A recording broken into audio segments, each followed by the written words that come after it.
I was so excited in the late 90s when I heard about this thing called the internet.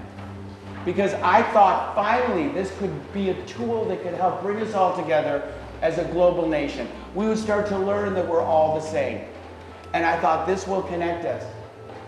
But then, as we've discovered in a mere couple of decades, it became a marketplace. It became a place that delivers platforms that certainly for kids can be risky. And it became a place for us to avoid. It became a place for us to hide. It became a place for us to spend screening, scrolling, hours and hours and hours and hours. So if a child, for example, is compelled to use social media, gaming, and devices, it might be because they are frightened of very simple human interaction.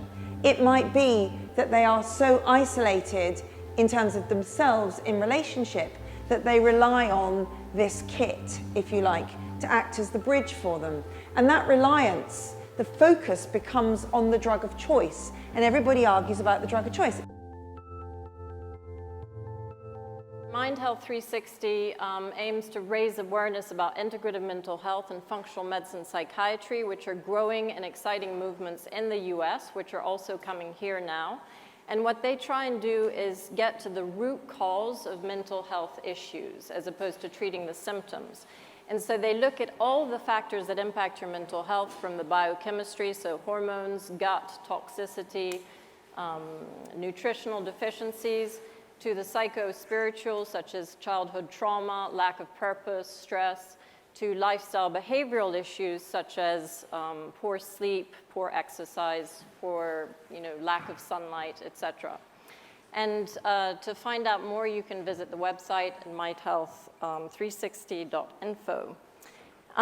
We're really, really grateful and excited to have Darren Grant from Los Angeles and Mandy Saligari from London, who are not only absolutely brilliant in their field, they're brilliant therapists, they're brilliant addiction therapists, and they know more than anybody about this, but also, as you'll see, they're incredibly compelling speakers, and so we're really lucky to have them. Hi, thanks for coming. My name is Darren Grant, and I really appreciate you coming out tonight. I work with healthy device management and the practice of good digital citizenship, so I just want you, especially kids, who are all hating on me right now, see your face. I'm not here to demonize technology. It is a wonderful tool. It is an amazing thing that connects us or can connect us. And it also is something we use in our daily lives. And just pragmatically speaking, if I tried to say, like you do with other quote-unquote addictions, that, abstinence is the only way. Well, that's ridiculous because it's not the world we live in, but this is a brave new digital world. And what I said earlier is what I work with. It's healthy device management and remembering that these little devices are tools. They're the tool. And these phones and these devices we carry, very soon we won't even carry them because what's coming will mean that we don't have to have them. Once augmented reality and virtual reality become more mainstream, you will see what's going to come, and it can be wonderful. So again, I'm not trying to demonize it, but what I'm afraid of and what I'm worried about is how reliant we become upon them. How we no longer know how to accept an organic bid for connection, meaning we're all sitting, standing, anywhere we are, in a queue, as you would say over here, or in a waiting room, or here. And we're desperate to get on these devices, which means that we are becoming more disenfranchised. And I'm going to tell you that I talk about this in the beginning of my book. I was so excited in the late 90s when I heard about this thing called the internet. Because I thought finally this could be a tool that could help bring us all together as a global nation. We would start to learn that we're all the same. And I thought this will connect us. But then, as we've discovered in a mere couple of decades, it became a marketplace. It became a place that delivers platforms that certainly for kids can be risky. And it became a place for us to avoid. It became a place for us to hide. It became a place for us to spend screening, scrolling, hours and hours and hours and hours. So, and people ask me, how did this happen so quickly? Let's start here. So, this is really my question. Because I really wonder and I ponder. I am the last generation of what's called a digital immigrant. But I'm the father of the first generation of digital natives. So I don't want you to think I'm some Nostradamus rock star who came up with this because, you know, an Apple device fell on my head, like Newton. No, it's because in 2008, we got my daughter her first device. And something happened that made me realize that these things could be very dangerous. So I started looking at them and investigating them and researching them. But what I really care about when we're talking about things like social media is this. And only you know this in your secret heart. Only you know. Because social media is great. I love the fact that I can connect. I have friends all over the world. I've met some while I've been in London here. I have family who live in different places in the United States than me, and I love being able to follow their lives. But I also wonder sometimes when I see posts, what is the real motivation? Because my close circle of friends face to face, they know what I'm doing. I share with them, we talk. So they know I'm in London. They know what I'm doing here. They're my close friends. So the idea of having to post that I'm here or that I'm in the tabernacle tonight, what am I really doing that for? And only you know why you engage. So the last 2.5 generation of digital immigrants, me, I'm what's called a Gen Xer by some people, are now walking this planet. And I'm very concerned that in a mere 15 years, I feel like we have lost something that had been so important to us, that has kept us so connected for millennia. Now we're becoming disenfranchised. We're becoming detached. And it's happened so quickly that I fear. And I worry about the things that I fear that we are losing. Like I said, the organic bid for connection. So, an organic bid for connection means that I see someone and we look at each other and someone extends an organic bid to connect. This is how friendships used to be made. This is how friendships were made. Maybe you look up whatever happened to love at first sight. Now it's love at first swipe. Those laugh here going, okay. So I'm concerned about that. I'm concerned about those things like connection.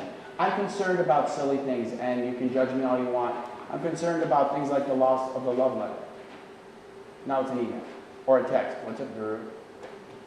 I'm concerned about memories that are imprinted. Everyone's now taking pictures with their phones, and they say, oh, I'm taking those pictures with my phone.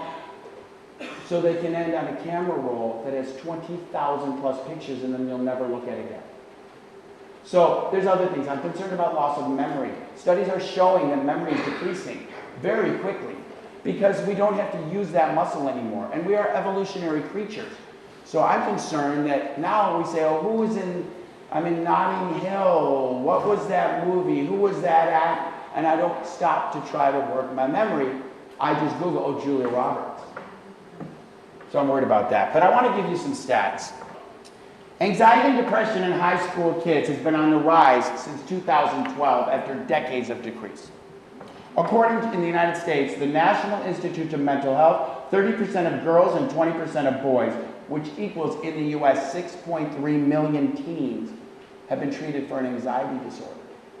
Now, I want you to keep in mind that these statistics are underreported because of the nature of what they are. So in statistics, and someone who does research knows that we have to increase that a little bit, or a lot. According to the Department of Health and Human Services, in 2015, about 3 million teens, 12 to 17, were treated for a major depressive disorder in the last year. More than 2 million teens in the United States admit that depression impairs their daily functioning. Self-harm and suicide is on the rise in a way that we don't understand. A study of pediatric hospitals released earlier this year showed that the suicide rates for adolescent boys and girls have been steadily rising after an incredible decrease in stabilization. Since 2007, they've been up. Suicide rates for girls aged 15 to 19 doubled from 2007 to 2015, when it reached its highest point in 40 years. Again, this isn't America, but I compare, and what's happening here is it's parallel. One is too many, in my opinion. So why? So as researchers, we want to know why, right? So some of the variables we look at, and certainly in the United States, they're a post 9/11, meaning what happened in 2001 generation. So they're scared. You don't have this here, but in the United States, the pandemic of school shootings is just unconscionable. And it just happened yesterday in Denver. So the kids today, you know, when I was a kid, gonna date me, when I was a kid, we used to get under our desks because we had to put our hands over our heads because there might be some kind of, you know, atomic explosion like that desk is really gonna protect us. Today I go to schools and I visit them and the kids are just posting up on their phone, just go like, what's up, what's up? And that's the training to keep them safe. They hit puberty time when technology and social media, i.e. the ability to compare and contrast themselves to other kids, became evolved. They feel overexposed and underdeveloped. They feel very scared about the future and they're sitting there in the dark. You know, when I was a kid, they gave us the news through newspapers, through television a couple of times a day, or from our no-good peers is where we got a lot of fake news. Today, the kids have access to every single thing that's happening.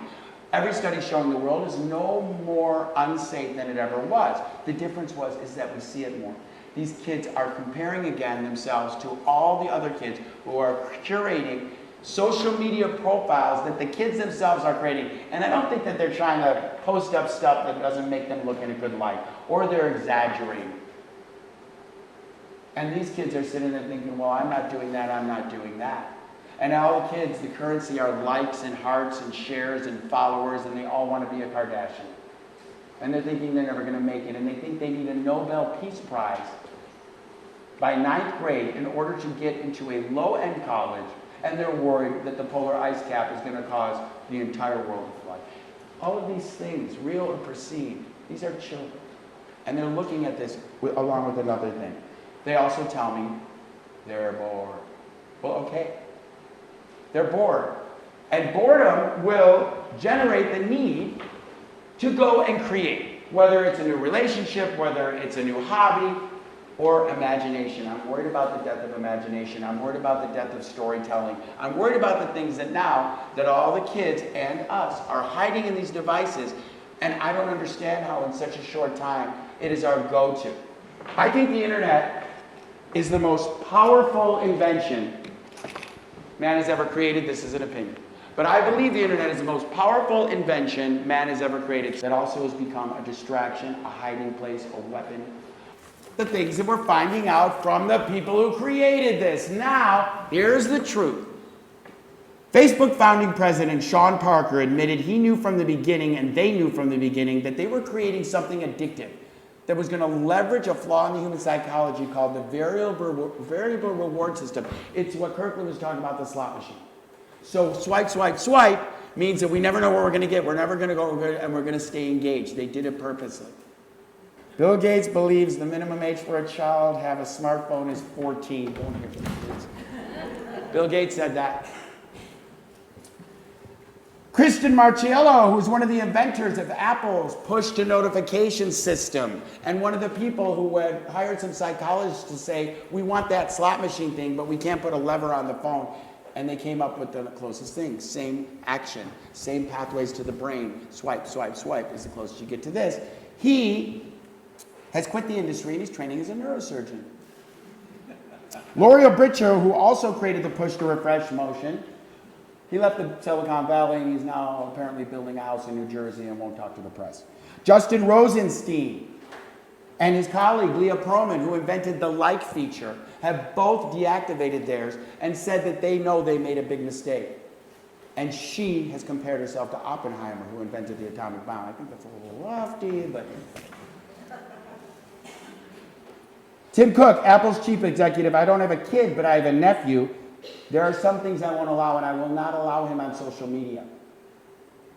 His predecessor, Steve Jobs, would not allow his children to have iPads his company created.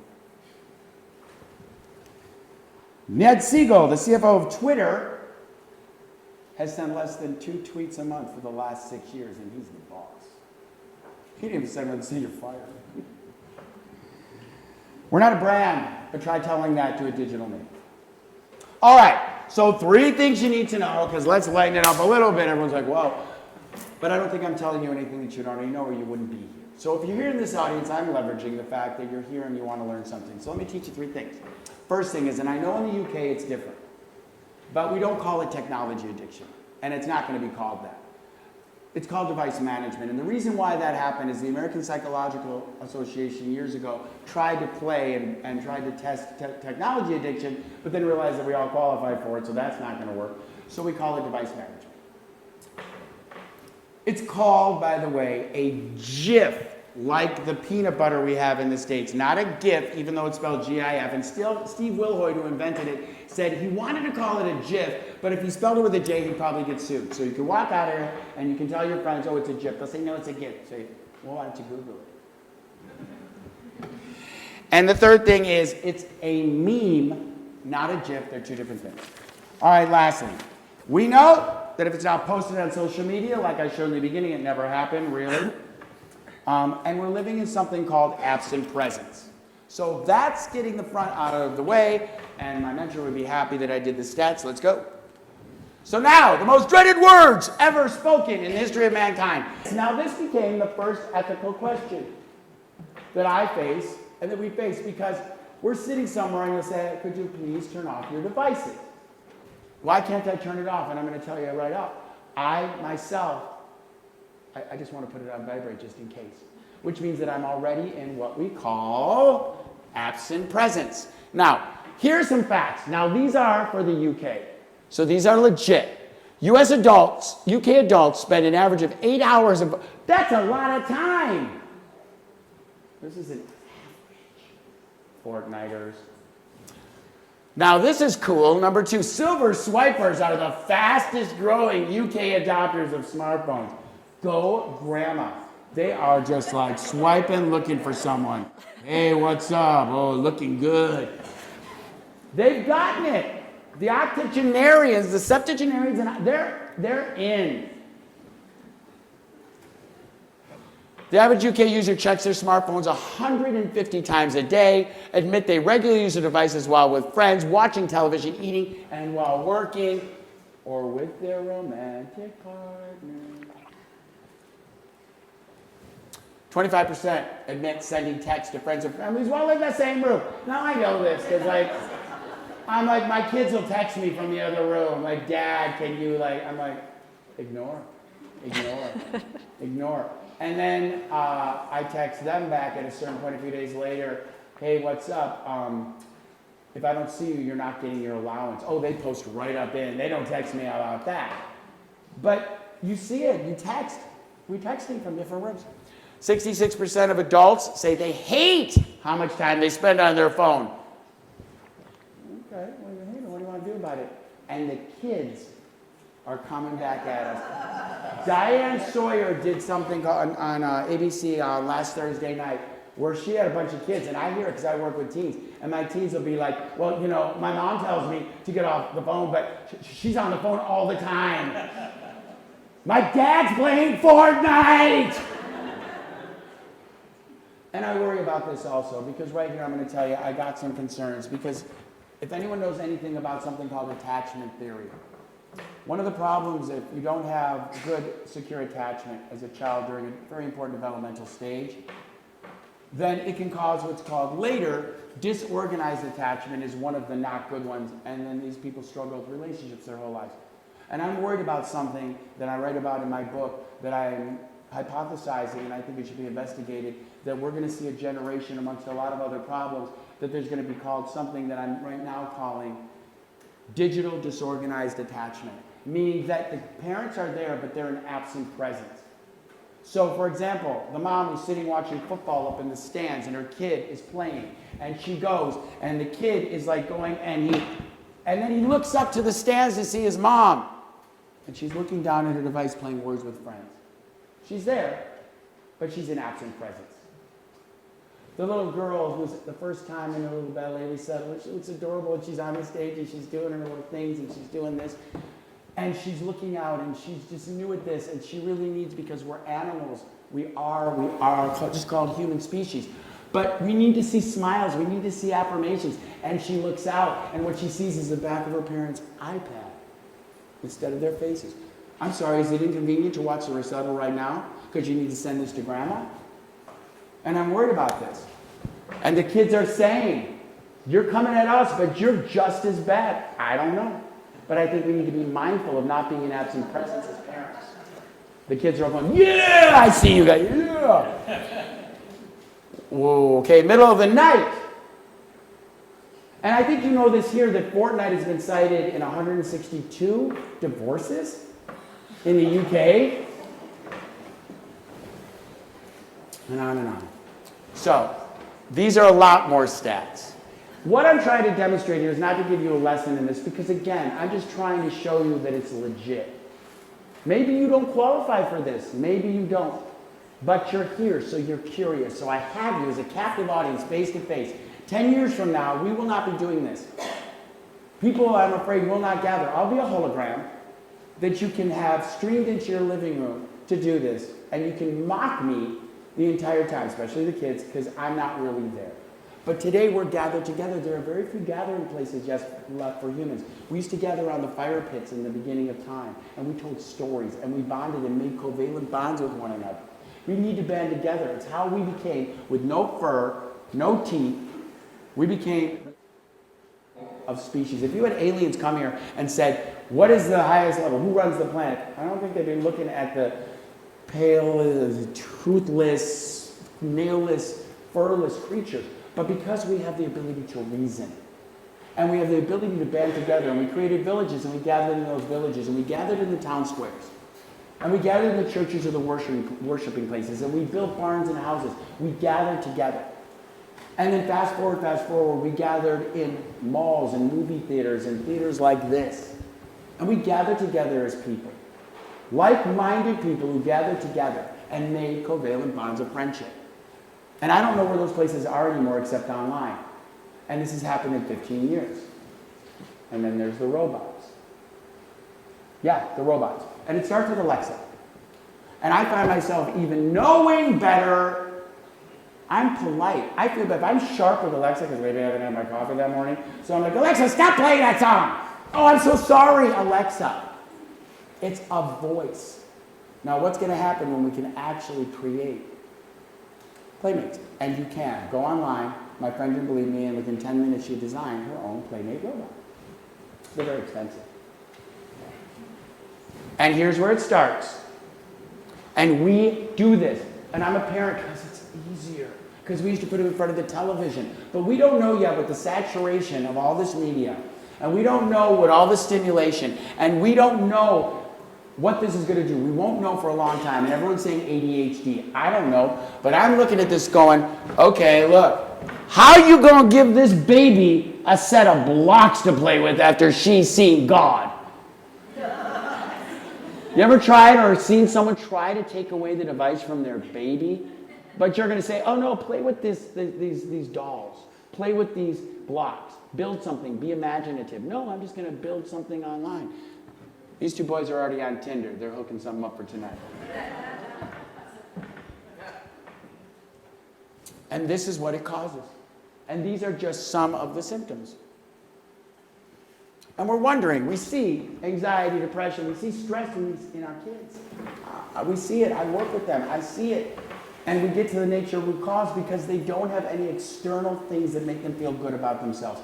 They're not attached to any hobbies, they're not attached to any real friends, they're left out, they're judging themselves based on the fake profiles curated by others. And we're wondering, well, don't wonder, because it's right here. And we're not going to see for a long time. We're seeing a rise in child obesity that we haven't seen since we started to actually have food that we could choose and self-select. And we're seeing it. And these things in 10 years from now, I'm worried about what it's going to show. Because these are our kids. And we have 2.5 generations left to teach them and remind them. But we also have to be mindful of our own behavior. And we have to model the behavior that we want to see in them. And it's hard sometimes, and these kids are really crafty. I joke that if I am 14 steps behind the kids on any given day, I am crushing it. I've got kids who can have all of the Wi-Fi and everything. And please, the go-to is not to turn off the Wi-Fi, folks. That just punishes you. They will get on it. I've seen kids who will go into the garage, get an old Tamagotchi and a baby monitor, and be playing Fortnite in 10 minutes. Or less. I don't know how they do it. Brilliant. And so, this is what it's all about for me. We're living in a world that in 15 years, we just exist. And we choose it. If we're sitting down somewhere, we won't just sit and look and talk to them. My kids get crazy because I talk to anyone and I help people, and I'll be in the elevator, I'll be, hey, how you doing? My kids are like, Dad, stop it. Because the digital natives don't want to talk to people. They don't want to engage. They just want to just do their thing and be always on the device.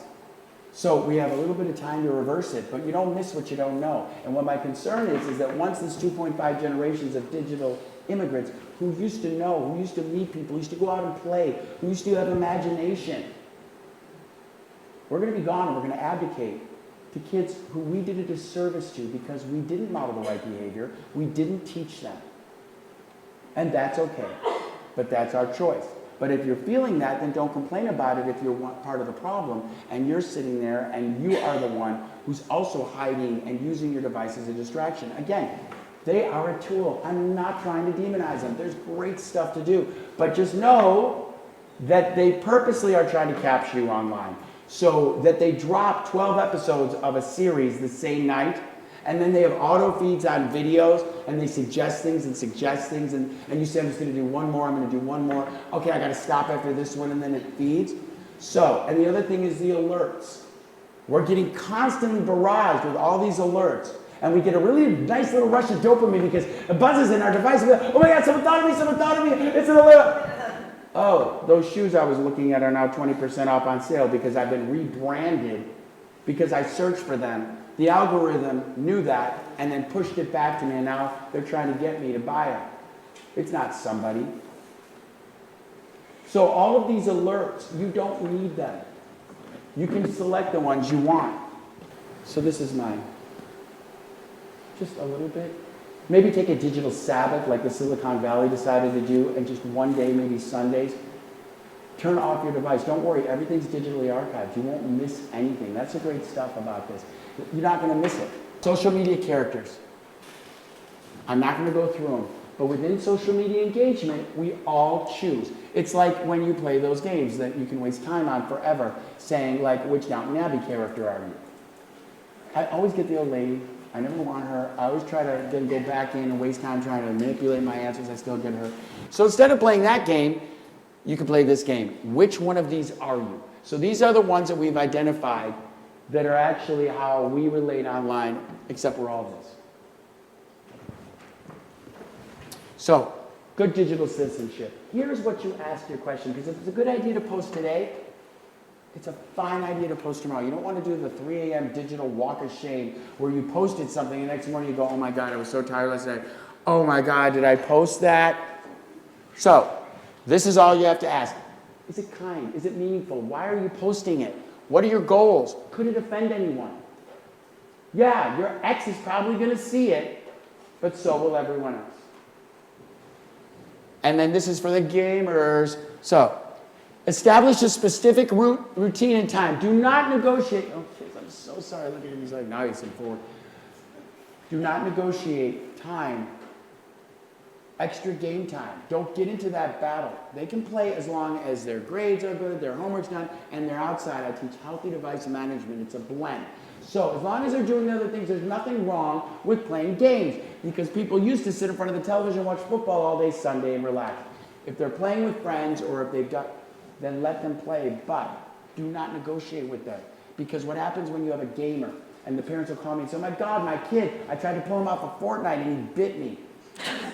True story, and it's not the first time. I say, well, you understand how the brain works. So all that's working in that kid's brain is he's been playing this game, and he's got cortisol, adrenaline, and dopamine. That's all that's running through his brain. It's like pulling a soldier out of a war suddenly and asking him to sit at the kitchen table and do your algebra. So I tell the parents, throw your kids in a room, throw some meat and water in there, lock the door, run for your life, come back 3 days later, your kid will emerge. Very lovely.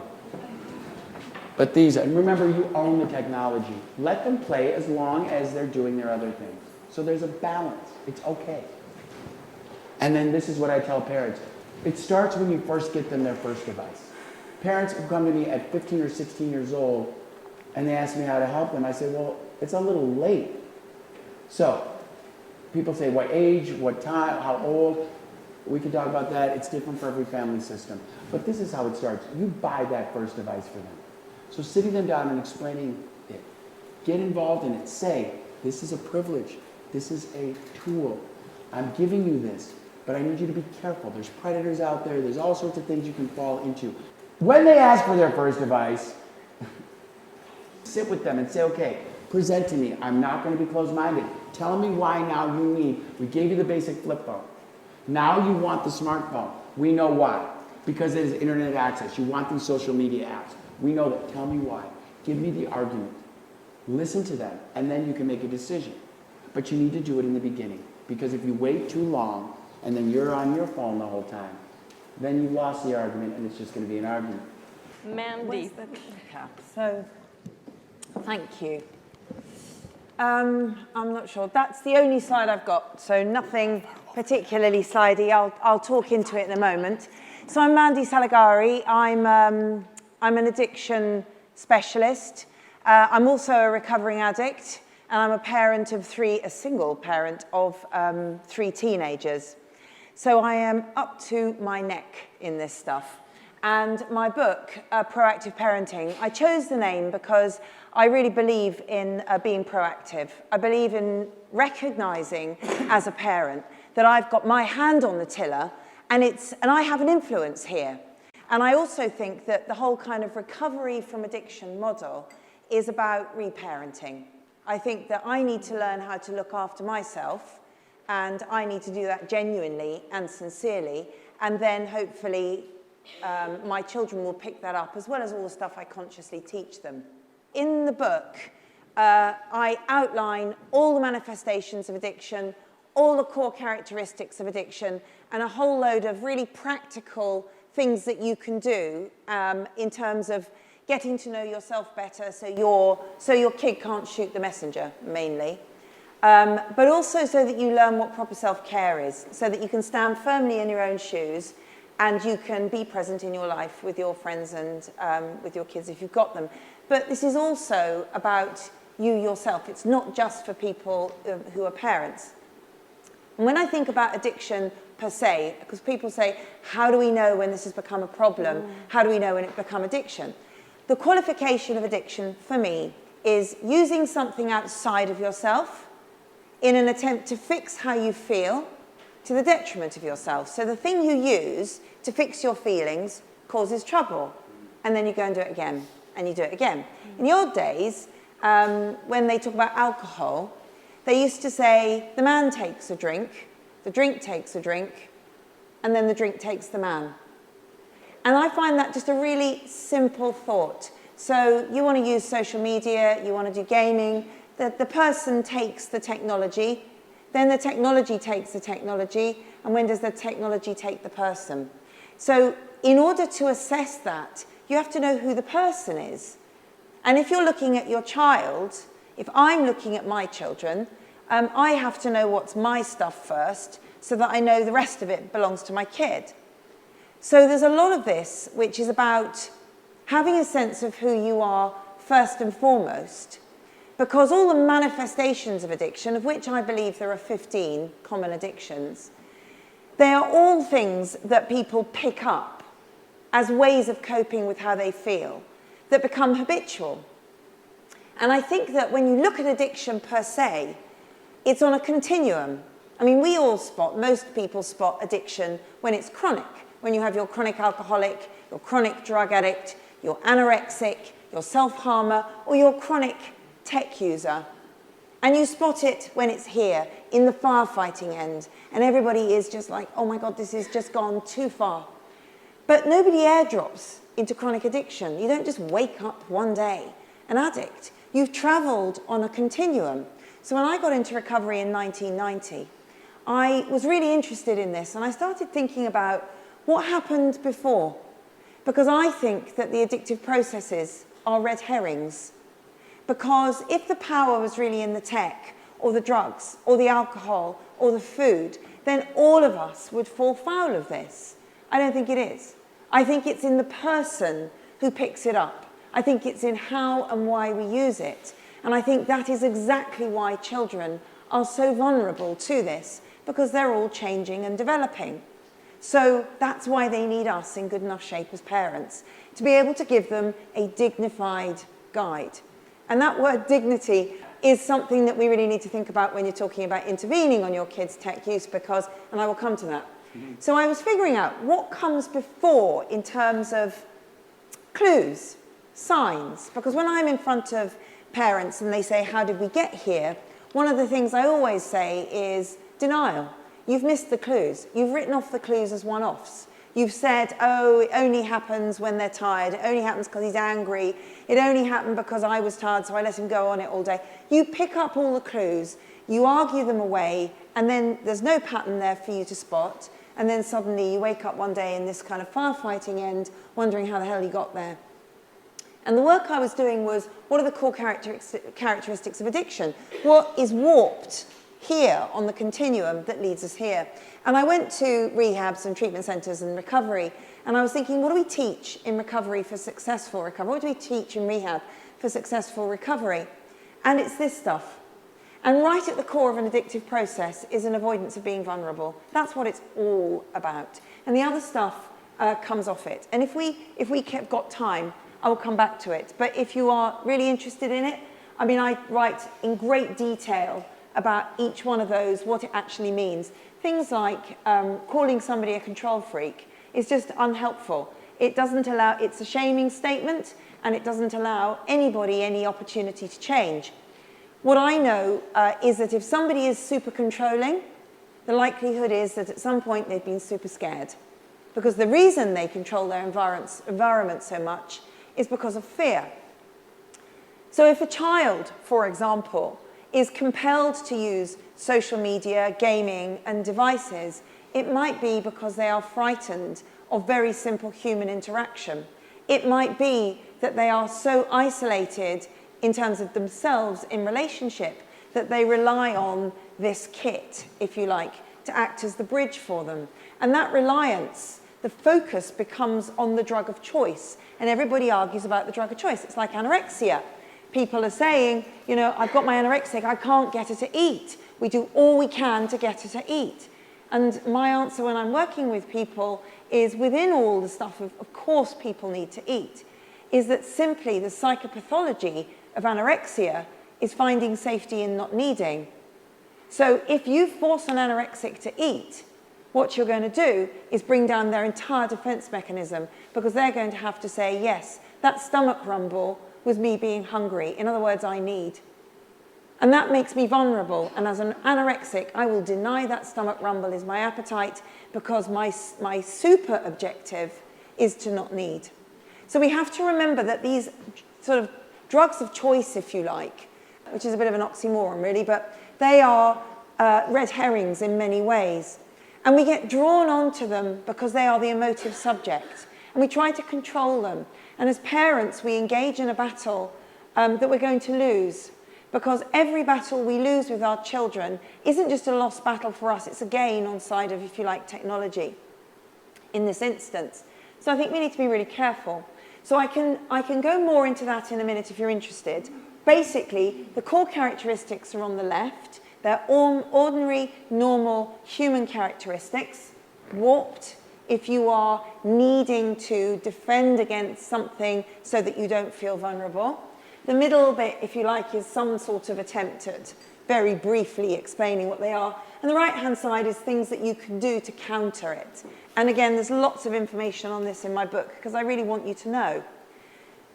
But the thing about technology, so it's just a very quick piece of advice, really. People often ask, as they do, Don, as you were saying, is, you know, when do I give my kid tech? What's the gig with giving them tech? And the cruelest trick of nature is that children are born and we are learning how to be parents. And for approximately the first 6 years of their lives, they're operating from the limbic region, not the frontal cortex. They're operating from the survival mode. They are blotting paper, in water. They are soaking everything up. Not just the stuff when you say, right, I want to tell you something.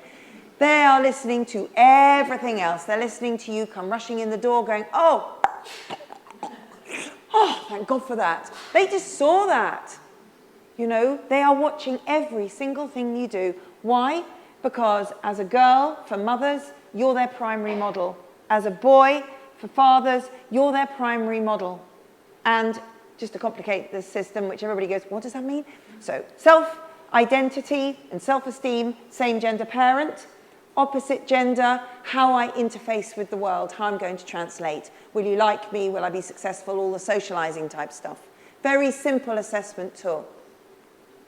And what happens is that they are watching you. So they're in this state where they have no cognitive defense against the world, a way to rationalize. And they're just watching you and soaking things up. Now, if you give a child technology, if you give a child, here's your phone, here's your iPad, here's your whatever. If you give that child something that belongs to them at that age, you've given it to the survival part of the brain. So when you try to take it away, you have a war on your hands. Because this is like, I can't live without this. So many people, I did a program called Violent Child, Desperate Parents, and the amount of people who wrote in saying, what do I do with my terrible twos?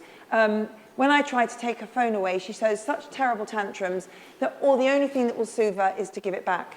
And my answer to that is, when you give it back, you have just confirmed to her that the only thing that will soothe her will give it back.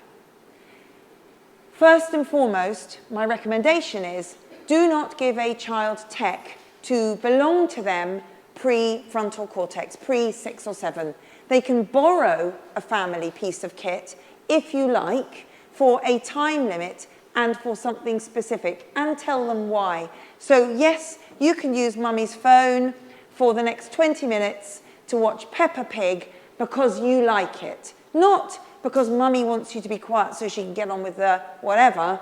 It's because you like it. So I'm going to teach you, firstly, that it's not yours. Secondly, therefore, I own it and I can take it back. There is a time boundary which I will monitor and which is consistent and clear. I will tell you what it is you're going to do, which we've discussed, and I'll tell you why you're doing it. So your relationship with this potent piece of kit is you're learning what you're going to do with it. You're introducing it to your child. And then I think as children, and I'm going to be relatively quick, graduate from the sort of 7 to 9, 10, 10 to 13, 13 to 15, 15 on, I think that you start to introduce ownership, self-regulation. In other words, it does belong to you, but I'm having it and you can have it for X amount of time for X purpose.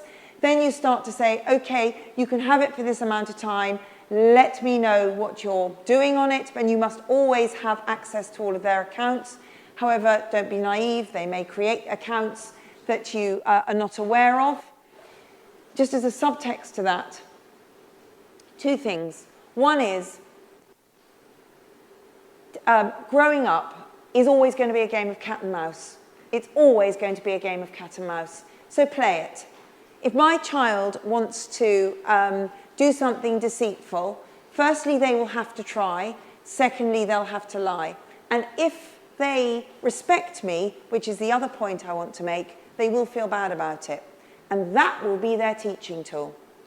I don't want to be your consequence. I'm not a policeman. I don't want to be your consequence. I don't want to be marching around like the bad guy. I don't want to be intervening. I don't want to be losing my shit. I don't want to do that stuff. Okay? I just don't want to be that person. So I'm not. So what I want to be able to do is to introduce to you technology. I want to introduce to you the concept that this will have an effect on you, and I want to help you manage it. Because here's the key. Technology in and of itself is an addictive, I have thought for a long time, is an addictive process. The other thing we know is that it is attached to the big guns that are drugs and alcohol. Neurologically, it is attached. So for parents, your opportunity to get one in the bank against dysfunctional drug and alcohol use before it kicks off is to teach functional technology use much, much younger. This is, and it's the long game. You are in it for the long game. And I'm going to show you in a minute exactly how, and I will honour my promise around the fortnight conversation. If you think about something, I mean, if you think about walking through a forest or walking through sand, when you walk somewhere, you create a pathway. When you walk through the sand, you create a pathway, you create a line, you can see where someone's walked. It's exactly the same in the brain. When something happens and you react, you create a pathway in the brain between the thought and the feeling and the behavior. And if what you do every time you feel something is that you go ahead and use technology, for example, you create a pathway of dependence, so that every time you feel this feeling, just like with drinkers, every time you feel this feeling, you will automatically want to drink. Every time I feel this feeling, I automatically want to use tech. Every time I feel lonely, I automatically want to pick it up. And I forget the bit that means that I have to think and feel and create other pathways. And what Don's saying is right in a way that we have got to think about all the other things that we can do to counterbalance our screen use. So when you are teaching screen use to a child, one of the things that I think is very important is that you don't make a big deal of it. It's like, you know, I doubt some of you might. I mean, it is Notting Hill after all. But some of you might say, hey, it's a good time for you guys to learn how to have cocaine. So we're all going to go out and we're going to get loads of coke and we're going to learn how to do it. I mean, you're not exactly, and this is your big day. You know, this is what we're doing. You don't make a big deal of it. You're going to say, I want you to eat broccoli. Okay, I'd like you to read a book. I'd like you to tidy your room, and here's a phone for you to play on Peppa Pig. Now put that down. Have you finished tidying your room? You know, it's part of what we need to train our kids to do. Don't get all worked up and hyped about it, because remember the limbic region stuff, your children are listening to your adrenaline as well. They're listening to your reactions and your responses. So you graduate according, as Don said, according to the family culture as to what it is you want your children to have in terms of access. But around 13 to 15, I reckon you should be able to view their social media accounts and so forth, but really not comment. They're a bit like a ship in the harbour, so they're close enough for you to retrieve and patch up if they run into difficulty. But also you're on the sand and it is over to them. You want to look at them and trust your parenting and recognise, without having to micromanage, that you've done a good enough job. So you're sitting back watching them struggle, watching them try to come to terms with it, and watching them put into action, hopefully, the things that you've taught as a parent. Now, one of the things that gets in the way of children being able to learn from their parents is whether they respect them or not. And one of the things that we do as parents is we give them all the reasons not to respect us in those moments when we lose it. For example, if you've got somebody who's sitting there and they are playing Fortnite, they're not sitting there playing Fortnite like this. They are on headsets going, go, go, go on, go, no, no, go, no, I don't, oh, no. Okay, I'm behind him. Where did they go? Where did they go? I'm building. And you come in and you go, supper! And they're like, ah. And you're like, supper, darling, supper. What? Oh my God! Why do you have to come in like that? Jesus, yeah, sorry, I'll be back. Yeah, you can take it. Yeah, use it, take it. He's there, he's behind you. Yeah, get him. No, go on, that's fine. I'll be back with, what? Darling, it's supper. I'm not hungry. Yeah, are you okay? I am absolutely sick to death of this bloody machine. It's like, oh, turn it off. Oh my God, I was online. Gee, you know, don't you speak to me like that. I am sick to death of that thing. Get it off. Right, that's fine. Get up to tea. The child's there like...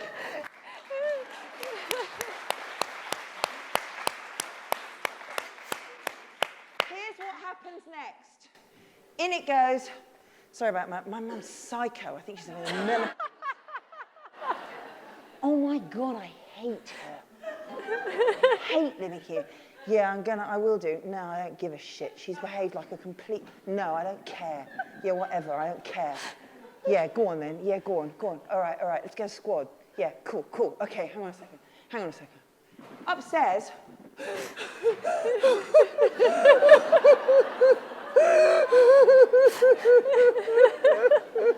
Mum, are you all right? That's okay.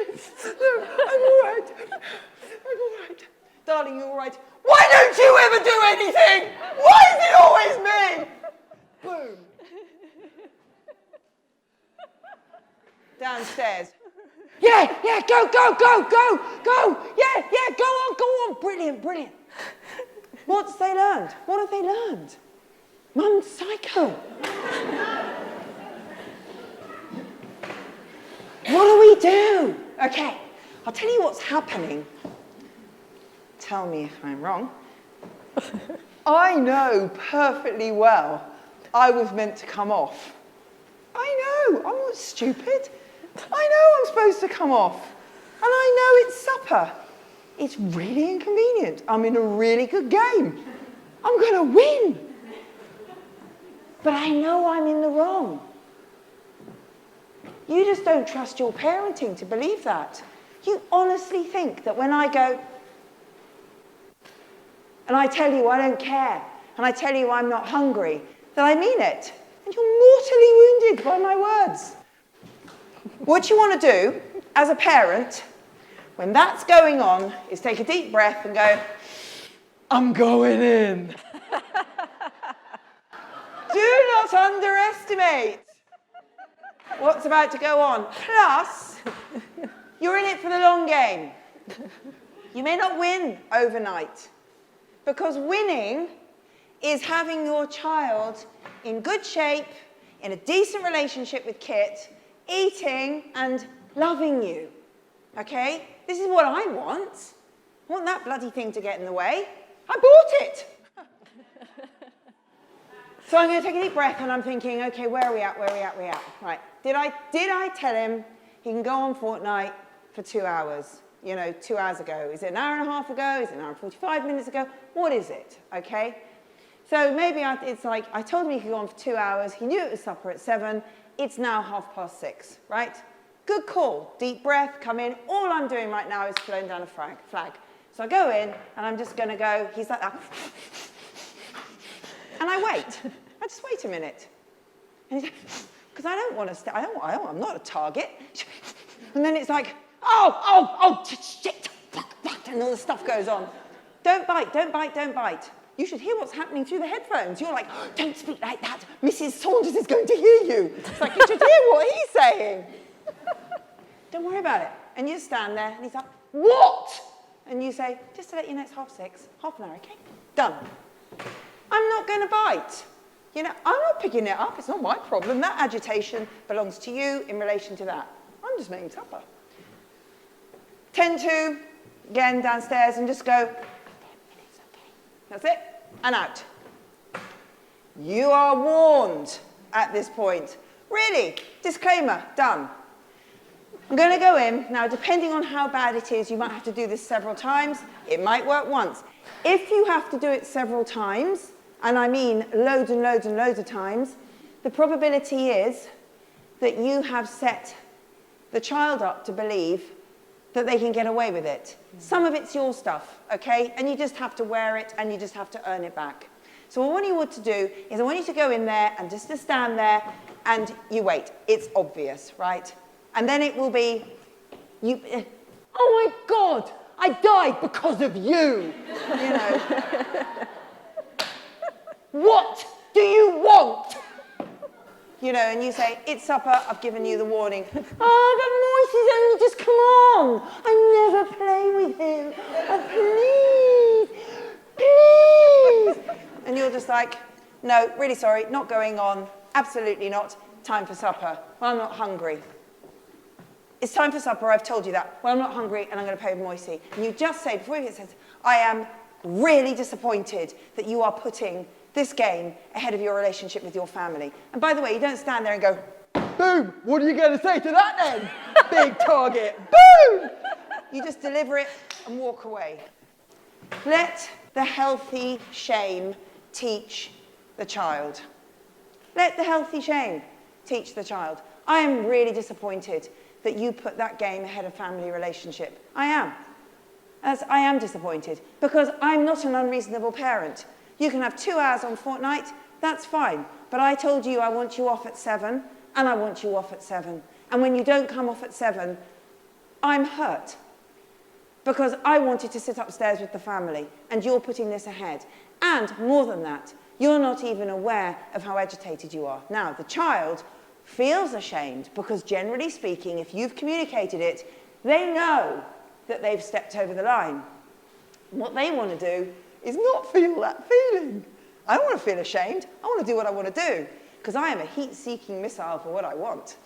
And you are either in the way or on side. So what I want to do is take all that shame I'm beginning to feel and guilt and discomfort, and I want you to feel it. So I'm going to turn around and I'm going to use the F swear, and I'm going to bait you, and I'm going to be rude so that you blow so I can abdicate responsibility.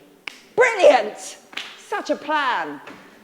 And as a parent, tired with all these expectations, I made your favourite macaroni cheese, we're all upstairs, everyone's in a good mood, the sun is shining, the dog isn't farting, everything's great, and you blow it. And do you know what? I'm disappointed. And I show you that, and it opens something up, and boom, you poke me, I blow. Game over. Game over. It wins. I don't lose a point, I lose a point, and it wins a point, because now it's the anti-mum squad. So, what you want to do is teach healthy shame. Healthy shame will teach the lesson. Now, people say, should I? Right, that's it. You're not going to get any supper for that. You're going to bed hungry. No supper. Because you missed it. And everybody's going, yes, we're definitely going to teach a lesson here. The child comes upstairs and goes, I'm so sorry, Mum. I know I was really horrible to you. I don't know what it is. I think I've got a problem with tech. And Mum goes, I'm so glad you know that. You know, that's so sweet. I'm so sorry, Mum. I really wanted to see the family. So I'm so glad. I was disappointed too. I made macaroni. Oh, you're so lovely. It's hard, isn't it? Are you hungry? Should we make some pancakes? Come on. No. All you want to do is change as little as possible. They don't come up for tea. What you do is you leave the plate on the table with cellophane over it. Just let it get cold. Just leave it there. And when they come upstairs, hopefully you've got things like rules around no phones at the table and all that sort of stuff, which means when they come up to eat, no phones at the table, and they sit down, and you don't go in and sit with them. You don't give up your precious time. You've already sat at the table. You don't sit there and go, like you're waiting for them to go, I was in the wrong, Mum. You were right. No, I'm still feeling that unhealthy shame, and I am now spoiling for a fight. I want to look at my sister and go, what are you looking at? And she goes, eh! And he goes, oh, shut up. And she's still going, oh, shut up. And everybody goes, why are you talking to your sister like that? I hate this house. I've got to get rid of this shame because I don't like being in the wrong, because if I admit it, you'll take Fortnite away. No, I won't. I get it. It's very social. I like it. It's fun. Best way to stop them playing Fortnite, by the way, is to play it yourself. My son was like, Mum, can you get off now? It's hilarious. I was very bad at it. He's very embarrassed by, I couldn't do it. I'm like all over the place. But point is, do not give away your dignity. You want to teach your child something, you have to have dignity. You've got to be standing somewhere that says, nice try, sucker. You want to poke me, so I pay your debt. Not a chance. You're going to suffer that healthy shame. You're going to suffer that lesson. You will sit at the table where your plate is covered in cellophane, and you're going to sit there and you're going to eat cold supper, and then you're going to go to bed. I don't feel bad about it. Don't feel bad. You've got a full belly. I don't feel bad. You can go to bed feeling ashamed. You can hate me. I also think that if academics are good, social life is good, reading books, all these things, other things that you want to have in your life, they are there as a balance. You in the football team, do you play hockey, do you play tennis? Are there things that you do? Because to be honest with you, the release, the social release through things like Fortnite in a boundaried way it's valuable. And I think that there are online relationships that are just as deep in a different way to face-to-face relationships. They're different, but they are international. They are quite interesting. But I think it has to be time limited.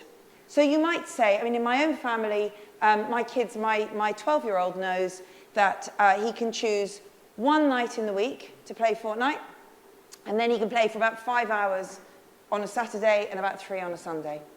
I'm fine with that. We always go out and do a match. We often go cycling. There's loads of stuff we do. I'm actually okay with that. You've got to figure out what you're okay with. You've got to figure out what you're okay with. And I really like it when my son comes to me and says, and by the way, it doesn't change. So if he picks Tuesday night in advance and says, that's the night I'm going to have my 2 hours during the week, and then he discovers that his friends are playing Wednesday and Thursday, sorry, you got Tuesday, you stick with Tuesday. We don't change this. That's the compulsion one. We don't change this because of how you feel, and we don't change this because of what's going on. You stick to what you chose. You stick to what you're going to do, and you play with what you've got. And this whole idea of being transparent and manageable and working with something means that everybody knows where everybody stands. Because for a child to say, or even a teenager to say, it's okay, I'm not going to do it between, I don't know, 5 and 7, I'm going to do it between 9 and 11 tonight.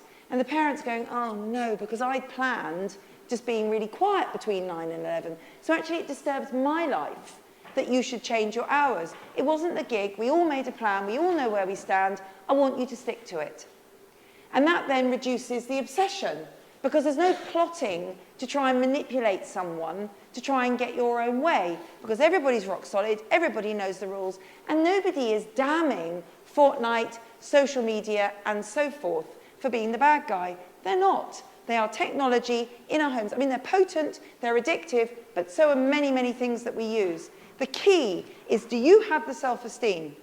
Do you have the wherewithal to put in that time limit and to say, that's all I'm going to do, and I'm going to stick with it? Now, for those of you who are Fortnite players and social media users and so on, I would say to you, figure out in your own mind something that you're going to do. I want to play for half an hour and come off. Put the clock on, run it for half an hour, and then notice how little you want to come off after half an hour. Feel that pull to go over that boundary and to sort of lie to yourself and go, I didn't really mean half an hour, I meant an hour, that must be a mistake. Notice the pull in yourself, because to be honest, it's your relationship with yourself and it's your relationship with technology that's important. It's not mine with my children. My job is to be the good enough parent that helps you to figure out how to navigate this in a similar way that one might with alcohol, drugs, exercise, food, sweets. I mean, you know, pick your poison. It is no different. It's no different. I speak to one last thing. No, it's too big. One last thing. There was that was too big. There was it's a whole chapter. On the social media thing on the phones, same gig. So you've got usually your daughter there who's saying, you're saying to her, you know, darling, are you going to be ready to go out in 10 minutes? Yep. Is that, no, I want to know, you're going to be ready in 10 minutes? Yeah.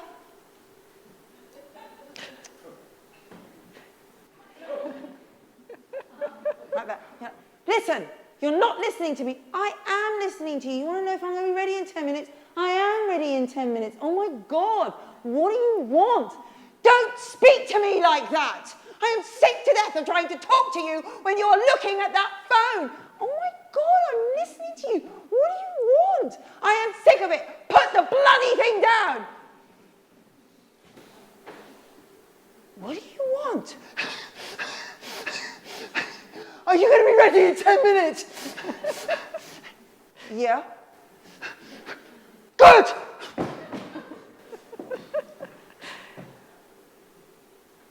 I've learned nothing. I speak to people who say, this very morning, I was wrestling with my daughter on the kitchen floor, trying to get the phone out of her hands. You know, and the daughter's in the room going, oh my God. And I'm thinking, I need to peel the parent off the child. You know, don't let this stuff bait you in. Never give up your dignity for anything or anyone. You feel like you're panicking and you're getting angry, get curious. Step away. They're not going anywhere.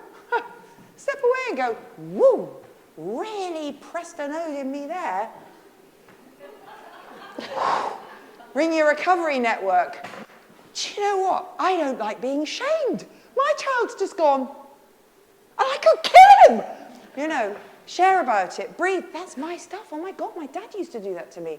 Whew. Cool. comes in and does that, and you're like, decommissioned the bomb, try something else. I'm an adult. You're a child. I'm here to teach you. So take the risk, to take your time, to engage with this in a proactive way.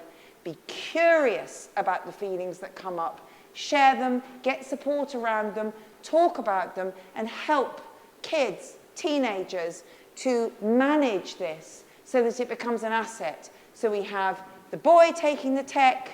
Sometimes the tech takes the tech, but that's how far it goes. Never, never will the tech take the man, because you taught them that the boy matters. The boy matters. Okay, that's all I want to say. Thank you so much.